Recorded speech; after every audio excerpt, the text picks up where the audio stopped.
నమస్తే, welcome to burning topic.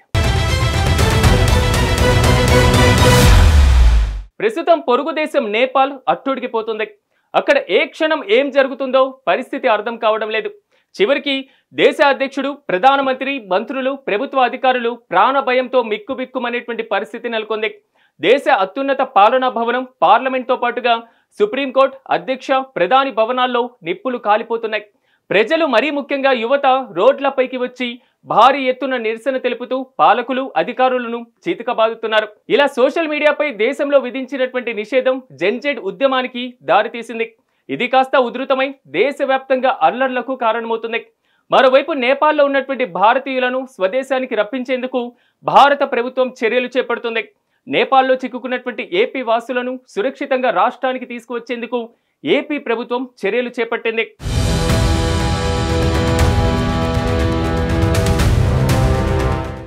నేపాల్లో ఉద్రిక్త పరిస్థితుల నేపథ్యంలో భారత ప్రభుత్వం అప్రమత్తమైంది. అలాగే రాష్ట్ర ప్రభుత్వాలు కూడా తమ ప్రజల వివరాలు సేకరిస్తున్నాయి. ఇలా ఆంధ్రప్రదేశ్, తెలంగాణ ప్రభుత్వాలు కూడా నేపాల్లోని భారత రాయబార కార్యాలయంతో వివిధ మార్గాల ద్వారా తెలుగువారి సమాచారం సేకరిస్తున్నారు. ఇలా ఇప్పటి వరకు నేపాల్లో చిక్కుకున్న తెలుగువారి సంఖ్య 187 మందిగా తేలింది. నేపాల్లో చిక్కుకున్న తెలుగువారు 4 ప్రాంతాల్లో ఉన్నట్లు అధికారులు చెబుతున్నారు. బఫాల్లో 27 మందితో కూడిన తెలుగు బృందం ఉంది. వీరంతా శ్రీ ధరాచార్యుల పర్యవేక్షణలో ఉన్నారు. స్విమ్మింగ్ కోర్ట్ లో 12 మంది, పశుపతి నగరంలో 55, గోశాలలోని పింగళస్థాన్ లో 90 మంది తెలుగువారు ఉన్నట్లు సమాచారం. అయితే ప్రస్తుతానికి వీరంతా సురక్షితంగా ఉన్నట్లు తెలుస్తోంది.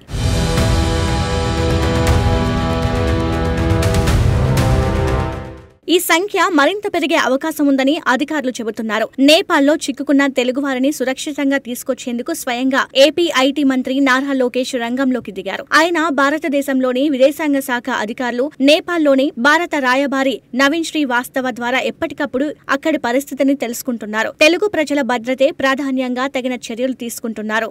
ఇందుకోసం కేంద్ర ఏజెన్సీలు నేపాల్లోని భారత రాయబార కార్యాలయ అధికారులతో ఎప్పటికప్పుడు సంప్రదింపులు జరిపేందుకు వేగంగా నిర్ణయాలు తీసుకోవడం కోసం వార్ రూమ్ ను ఏర్పాటు చేశారు.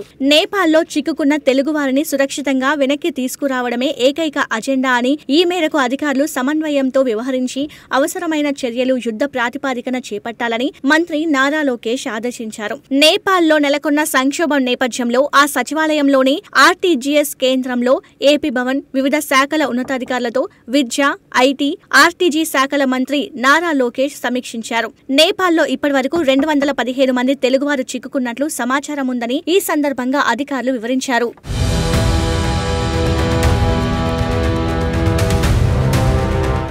వీరంతా నేపాల్లోని వివిధ ప్రదేశాల్లో సురక్షితంగా ఉన్నారని, వీరితో నిరంతరం సంప్రదింపులు జరుపుతున్నట్లు తెలిపారు. నేపాల్లోని బఫాల్, సిమిల్కోట్, పశుపతి నగరం, పింగళస్థాన్ లో వీరంతా ఉన్నారని వివరించారు. సమీక్ష సందర్భంగా నేపాల్లో చిక్కుకున్న పలువురు తెలుగువారితో మంత్రి Nara Lokesh phone, video call ద్వారా మాట్లాడారు.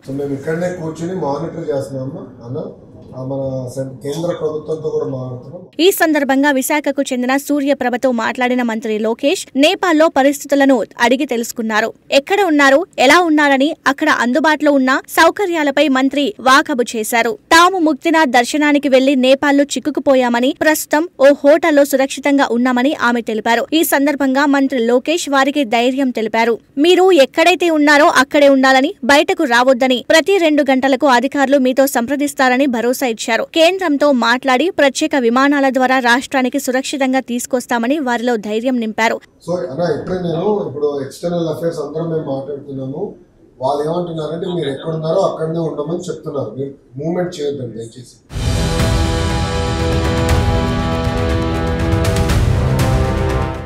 నేపాల్లో చిక్కుకున్న వారి వివరాలు సేకరించి కేంద్ర ప్రభుత్వ సహకారంతో రాష్ట్రానికి తీసుకురానున్నారు. ఇప్పటి వరకు వచ్చిన అధికారిక సమాచారం ప్రకారం నేపాల్లో 187 మంది తెలుగువారు చిక్కుకున్నట్లు తెలుస్తోంది. వీరంతా నేపాల్లోని 4 ప్రాంతాల్లో ఉన్నట్లుగా సమాచారం. బఫాల్లో 27 మంది చిక్కుకున్నారు. వీరు శ్రీధరాచార్యుల పర్యవేక్షణలో ఉన్నారని సమాచారం. అదేవిధంగా సిమిల్ కోట్ లో కారి అప్పారావు వద్ద 12 మంది, పశుపతి నగరంలోని మహాదేవ్ హోటల్ వద్ద విజయ పర్యవేక్షణలో 55 మంది ఉన్నారు. అలాగే జరిగే గౌశాలలోని పింగళస్థాన్లో 90 మంది తెలుగువారు చిక్కుకున్నట్లు ప్రాథమిక సమాచారాన్ని బట్టి తెలుస్తోంది. ఈ సంఖ్య మరింత పెరిగే అవకాశం ఉంది. నేపాల్ పర్యటనకు వెళ్లి ప్రస్తుతం అక్కడ నెలకొన్న ఆందోళనకర పరిస్థితుల కారణంగా చిక్కుకుపోయిన తెలుగు ప్రజలకు తక్షణ సాయం అందించడానికి ఏపీ ప్రభుత్వం ఢిల్లీలోని ఏపీ భవన్ లో ప్రత్యేక హెల్ప్ లైన్ ఏర్పాటు చేసింది. నేపాల్లో ఇబ్బందికర పరిస్థితుల్లో ఉన్న తెలుగువారు నోడల్ అధికారి సురేష్ ను సంప్రదించవచ్చని ఓ ప్రకటనలో పేర్కొంది.